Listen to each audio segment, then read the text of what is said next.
আৰক্ষী অল অসম মুছলিম পাৰ্চনেল ল বৰ্ডৰ সন্মানীয় সভাপতি মুফতি মুকিবুৰ ৰহমান ডাঙৰীয়াই বৰ্তমান বিটিআৰৰ যি চুক্তি স্বাক্ষৰকাৰী নেতা আদৰ্শবান নেতা প্ৰমোদ বড়ো ডাঙৰীয়াৰ এগেইনষ্টে ৪-৫টা মান বিতৰ্কমূলক প্ৰশ্ন তেখেতে কৰিছে, জানিব বিচাৰিছে। তো সেই ক্ষেত্ৰত তেখেতৰ প্ৰথম প্ৰশ্নটো হৈছে ২০০৮ চনত, ২০১২ চনত, ২০১৪ চনত আজিলৈকে ২০২০ লৈকে হৈ যোৱা গোষ্ঠী সংঘৰ্ষৰ হেনো মূল নায়ক প্ৰমোদ বড়ো ডাঙৰীয়া।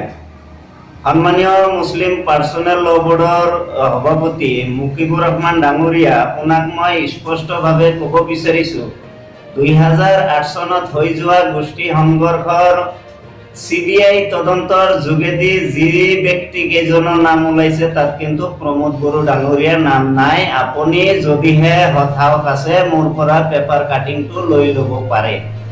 দ্বিতীয়তে ২০১২ চনত কোকৰাঝাৰ গোষ্ঠী সংঘৰ্ষত জড়িত আপোনাৰ সন্দেহমূলকভাৱে জড়িত কৰা প্ৰমোদ বড়ো ডাঙৰীয়াৰ নাম যিহেতু লৈছে, সেই গোষ্ঠী সংঘৰ্ষত NIA তদন্তত যি ৰিপোৰ্ট ওলাইছে সেই ৰিপোৰ্টত কিন্তু প্ৰমোদ বড়ো ডাঙৰীয়াৰ নাম তাত নাই। কোনোবা আপোনাৰ মোৰ নিচিনা ব্যক্তিৰ নাম ওলাইছে।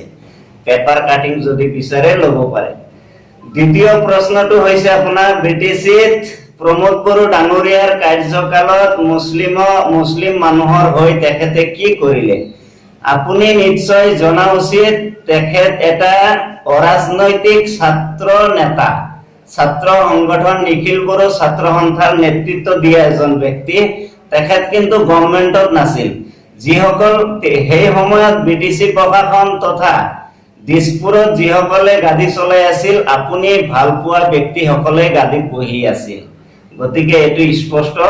৩ নম্বৰ প্ৰশ্নটো হৈছে মুছলিম আৰু বড়োৰ মাজত কাজিয়াৰ মূল নায়ক তথা কালপিত প্ৰমোদ বড়ো ডাঙৰীয়াক আপুনি জগৰীয়া কৰিছে। এই ক্ষেত্ৰত আপোনাক মই এটা কথা স্পষ্টভাৱে ক'ব বিচাৰো, আপুনি BTC এৰিয়াৰ জমদুৱাৰৰ পৰা ৫ নং চেৰফাংলৈকে আপোনাৰ সেই জ্ঞানখিনি মই ভাবোঁ আপোনাৰ নাই। কাৰণ BTC অঞ্চলত বসবাস কৰা জাতি জনগোষ্ঠীৰ হৈ তেখেতে মাত মাতি আহিছে, আজিলৈকে মাত মাতি আছে। কথাটো হৈছে মুছলিম জাতিৰ হৈ মাত মাতা আঞ্চু আছে, এবি আঞ্চু আছে, আপুনি নিশ্চয় জানে। জাতিৰ ঠিকা কাকো দিয়া হোৱা নাই, মই নিজেও লোৱা নাই, কিন্তু জাতীয় সেন্টিমেন্ট আমাৰ আছে। মিছামিছি কাৰোবাক দোষাৰোপ নকৰিব, মই স্পষ্টভাৱে ক'ব বিচাৰিছো। ৪ নম্বৰত আপুনি কৈছে UPPLক ভোট দিয়া মানে BJPক ভোট দিয়া। ডাঙৰীয়া, আজিৰ তাৰিখত আপুনি নিশ্চয় জানে প্ৰমোদ বড়ো ডাঙৰীয়াই BTR চুক্তিৰ জৰিয়তে এইবেলি যি নিৰ্বাচন হ'বলৈ ধৰিছে, এই নিৰ্বাচনত 40টা সমষ্টিত 40টাই প্ৰাৰ্থিত্ব প্ৰদান কৰিছে। তেনে ক্ষেত্ৰত BJPৰ লগত মিত্ৰতাৰ কোনো প্ৰশ্নই নুঠে। প্ৰত্যেক ৰাজনৈতিক দলৰ নীতি আদৰ্শ বেলেগ বেলেগ আছে, আমাৰ নীতি আদৰ্শ বেলেগ। স্পষ্ট কথা, আমি অকলশৰে নিৰ্বাচন খেলিবলৈ ওলাইছো। ৫ নম্বৰ কথাটো হৈছে BTC অঞ্চলত একমাত্ৰ মাইনৰিটি ত্ৰাণকৰ্তা হীৰা হৰণীয়া ডাঙৰীয়াক আপুনি আখ্যা দিছে।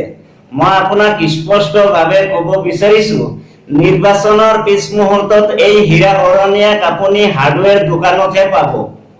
কাৰণ হীৰা কোনটো কামত আহে আপুনি নিশ্চয় জানে। দ্বিতীয় কথাটো হৈছে হীৰা হৰণীয়া যদি মুছলিম মানুহৰ ত্ৰাণকৰ্তাই হয়, তেতিয়াহ'লে ২০০৮, ২০১২ তেতিয়া জানো তেখেত নাছিল? তেতিয়া ক'ত আছিল? আৰু লগতে লাফিকুল ইছলাম ডাঙৰীয়া আৰু খাইৰুল হক ডাঙৰীয়াৰ যেতিয়া হত্যাকাণ্ড হ'লে, সেই সময়ত তেখেতসকলৰ পৰিয়ালক কি আৰ্থিক সাহায্য দিলে, পৰিয়ালৰ লোকক কি সমবেদনা জ্ঞাপন কৰিলে তেখেতে, মই স্পষ্টভাৱে জানিব বিচাৰিছো। এই প্ৰেছ মিটৰ যোগেদি আপোনাক অনুৰোধ কৰিব বিচাৰিছো, মুছলিম জাতিৰ ঠিকা, আলিম উলেমাৰ ঠিকা আপোনাক দিয়া হোৱা নাই। যদি আপোনাৰ সাহস আছে মুখামুখি বহক, 1 ঘণ্টা সময় ল'ম। 1 ঘণ্টাৰ ভিতৰত মোৰ যুক্তিৰ যদি আপুনি প্ৰশ্ন কেইটাৰ উত্তৰ দিব পাৰে, পিছদিনাই মই হীৰা হৰণীয়াৰ মানুহ হ'ম। আৰু যদিহে আপুনি 1 ঘণ্টাৰ ভিতৰত মোৰ প্ৰশ্নৰ উত্তৰ দিব নোৱাৰে, আপুনি কিন্তু আমাৰ UPPL প্ৰমোদ বড়ো ডাঙৰীয়াৰ পৰা গামোচা লৈ UPPL কৰিব লাগিব। স্পষ্ট আপোনাক চেলেঞ্জ কৰিছো। আপোনাৰ যদি সাহস আছে মোৰ ফোন নম্বৰ নিশ্চয় আপোনাৰ তাত আছে, আপুনি মোৰ বন্ধু, আপোনাৰ লগত মই বেয়া হ'ব বিচৰা নাই। মোৰ কথাটো হৈছে গণতন্ত্ৰত প্ৰত্যেকৰে ভোট দিয়া অধিকাৰ আছে, আমি কাকো ফৰ্চ নকৰো, ৰিকুৱেষ্টহে কৰিম। ভোট দিয়াটো যাৰ যাৰ অধিকাৰ। তো কথা হৈছে এইবিলাক কথা লৈ আপুনি মানুহৰ মাজত বিতৰ্ক নানিব। 2008ৰ পৰা আজিলৈকে যিবিলাক শিবিৰ আছিল, যিবিলাক আমাৰ মানুহ বসবাস কৰি আছে, সেই এৰিয়া বিলাকত গৈছো। আজিৰ তাৰিখত আপুনি এটা কথা জানিলে আচৰিত হ'ব, ওদালগুৰি জিলাৰ গাতে লাগি থকা খাগ্ৰাবাৰী অঞ্চলত আমি যোৱা কেইদিনমান পূৰ্বেও যি জাগাত আমি গৈছো, নিখিল বড়ো ছাত্ৰ সন্থাই সেই আমাৰ মানুহখিনিৰ খা খবৰ লৈ আছে।